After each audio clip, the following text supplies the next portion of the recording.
बिस्मिल्लाहिर्रहमानिर्रहीम। ये है बेदारी के आदाब, यानी बेदार होने के बाद प्यारे नबी सल्लल्लाहु ताला अलैहि वसल्लम के क्या अफ़आल थे, क्या सुन्नतें थे। नंबर 1, जल्दी से बेदार होना। दलील क्या है भाई? इज़ा समिअ सारिख़ क़ाम फ़सल्ला। अल्लाह के नबी सल्लल्लाहु ताला अलैहि वसल्लम जब मुर्गे के बांग देने की आवाज़ सुनते तो फ़ौरन खड़े होते और नमाज़ पढ़ना शुरू कर देते।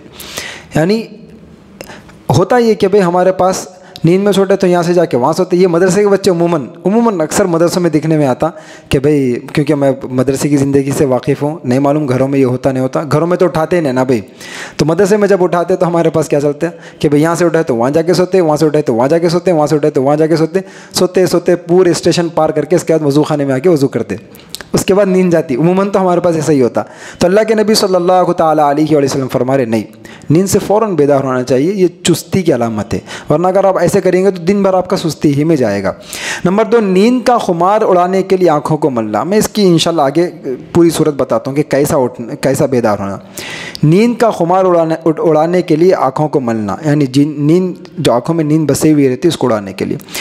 नंबर 3, अल्लाह की नियामत पर शुक्र अदा करते हुए उठने की मनक़ूल दुआएं पढ़ना, यानी अल्लाह के नबी सल्लल्लाहु ताला अलैहि वसल्लम से जो साबित शुदा दुआएं हैं, उमूमन जो मज़कूर है अल्हम्दुलिल्लाहिल्लज़ी अहयाना बअदमा अमातना व इलैहिन नुशूर, कि अल्लाह का लाख करोड़हा दर्जे एहसान है कि अल्लाह ने नींद के बाद दोबारा ज़िंदगी दी अल्लाह के अपने फ़ज़ल से, और फिर हमको उसी की तरफ लौटना है।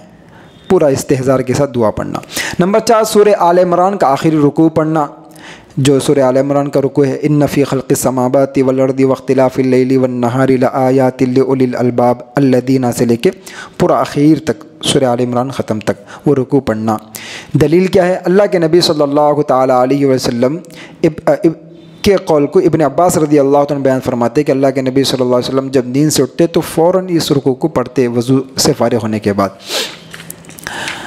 नंबर 5, मिसवाक करना। अल्लाह के नबी सल्लल्लाहु ताला अलैहि वसल्लम जब नींद से उठते तो फ़ौरन ज़रूरत से फ़ारिग़ होने से पहले हाथ धो के मिसवाक करते, फिर ज़रूरत से फ़ारिग़ होते।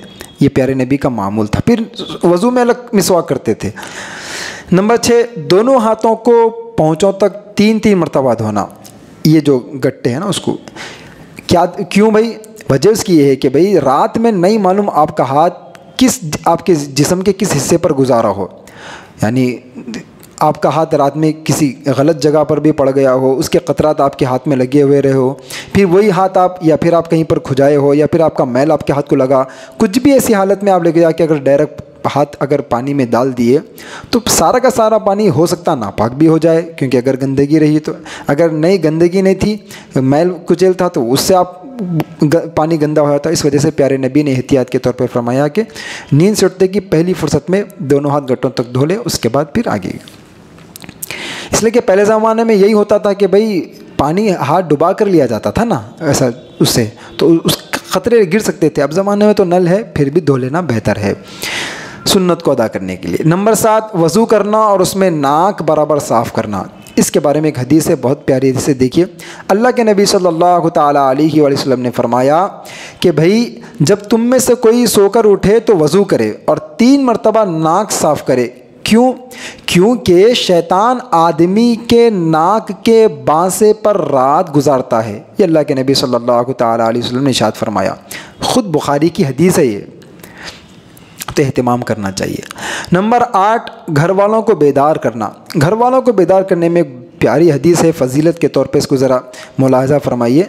अल्लाह के नबी सल्लल्लाहु ताला अलैहि वसल्लम ने इरशाद फरमाया, इज़स्तयक़ज़ अर्रजुलु मिनल लैली व अयक़ज़ु अहलहु व सल्लिया रकअतैनि कुतिबा मिनज़्ज़ाकिरीन अल्लाह कसीरा वज़्ज़ाकिरात। अल्लाह के नबी सल्लल्लाहु ताला अलैहि वसल्लम ने इरशाद फरमाया, अबू दाऊद की हदीस है कि जब कोई शख्स रात को बेदार हो और अपनी बीवी को भी बेदार कर ले साथ में, اور پھر دونوں مل کر 2 رکعتیں پڑھیں، یعنی فجر کی نماز، 2 رکعتوں سے مراد فجر کی بھی ہے، اور اگر فجر سے پہلے تہجد پڑھ لے تو اور بڑی فضیلت کی بات ہے۔ تو مرد کا نام کثرت سے ذکر کرنے والوں میں اور عورت کا نام کثرت سے ذکر کرنے والیوں میں لکھا جائے گا۔ کتنی پیاری حدیث ہے دیکھو، تو بیوی کو بھی ساتھ میں اٹھا لینا چاہیے۔ نمبر 9، نماز پڑھنا، یعنی ایسا نہیں ہونا کہ آپ کا اٹھنا تجارت کے لیے ہو، آپ کا اٹھنا جاب کے لیے ہو، آپ کا اٹھنا گھر کے کام کاج کے لیے ہو، ایسا نہیں ہونا۔ آپ کا یہ اٹھنا نماز پڑھنے کے لیے ہو۔ اللہ کے نبی صلی اللہ تعالیٰ علیہ وسلم کی احادیث سے یہی چیز آپ کو ملتی ہے۔ تو آداب میں سے ہے یہ کہ آپ جب اٹھیں تو وہ نماز کے لیے اٹھیں، نہ کہ دنیاوی کاموں کے لیے۔